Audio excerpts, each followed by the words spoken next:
Judges 3. These are the nations the Lord left to test all those Israelites who had not experienced any of the wars in Canaan. He did this only to teach warfare to the descendants of the Israelites who had not had previous battle experience. The 5 rulers of the Philistines, all the Canaanites, the Sidonians, and the Hivites living in the Lebanon mountains, from Mount Baal-Hermon to Lebo-Hamath.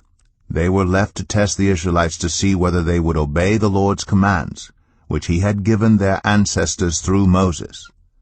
The Israelites lived among the Canaanites, Hittites, Amorites, Perizzites, Hivites, and Jebusites. They took their daughters in marriage, and gave their own daughters to their sons, and served their gods. The Israelites did evil in the eyes of the Lord. They forgot the Lord their God, and served the Baals and the Asherahs. The anger of the Lord burned against Israel, so that he sold them into the hands of Cushan-Rishathaim, king of Aram-Naharaim, to whom the Israelites were subject for 8 years. But when they cried out to the Lord, he raised up for them a deliverer, Othniel, son of Kenaz, Caleb's younger brother, who saved them. The Spirit of the Lord came on him, so that he became Israel's judge, and went to war. The Lord gave Cushan-Rishathaim, king of Aram, into the hands of Othniel, who overpowered him. So the land had peace for 40 years, until Othniel, son of Kenaz, died. Again the Israelites did evil in the eyes of the Lord. And because they did this evil, the Lord gave Eglon, king of Moab, power over Israel, getting the Ammonites and Amalekites to join him. Eglon came and attacked Israel, and they took possession of the city of palms. The Israelites were subject to Eglon, king of Moab, for 18 years. Again the Israelites cried out to the Lord, and he gave them a deliverer, Ehud, a left-handed man, the son of Gera the Benjamite. The Israelites sent him with tribute to Eglon, king of Moab. Now Ehud had made a double-edged sword about a cubit long, which he strapped to his right thigh under his clothing. He presented the tribute to Eglon, king of Moab, who was a very fat man. After Ehud had presented the tribute, he sent on their way those who had carried it. But on reaching the stone images near Gilgal, he himself went back to Eglon and said, "Your Majesty, I have a secret message for you." The king said to his attendants, "Leave us," and they all left.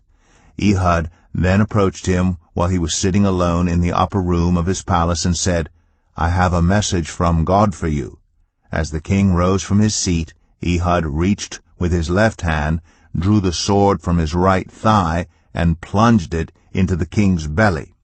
Even the handle sank in after the blade, and his bowels discharged. Ehud did not pull the sword out, and the fat closed in over it. Then Ehud went out to the porch. He shut the doors of the upper room behind him and locked them. After he had gone, the servants came and found the doors of the upper room locked. They said, "He must be relieving himself in the inner room of the palace."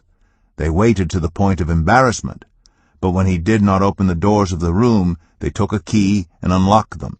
There they saw their lord fallen to the floor, dead. While they waited, Ehud got away. He passed by the stone images and escaped to Sirah. When he arrived there, he blew a trumpet in the hill country of Ephraim, and the Israelites went down with him from the hills, with him leading them. "Follow me," he ordered, "for the Lord has given Moab, your enemy, into your hands." So they followed him down and took possession of the fords of the Jordan that led to Moab. They allowed no one to cross over. At that time they struck down about 10,000 Moabites, all vigorous and strong. Not one escaped. That day Moab was made subject to Israel, and the land had peace for 80 years. After Ehud came Shamgar, son of Anath, who struck down 600 Philistines with an ox goad. He too saved Israel.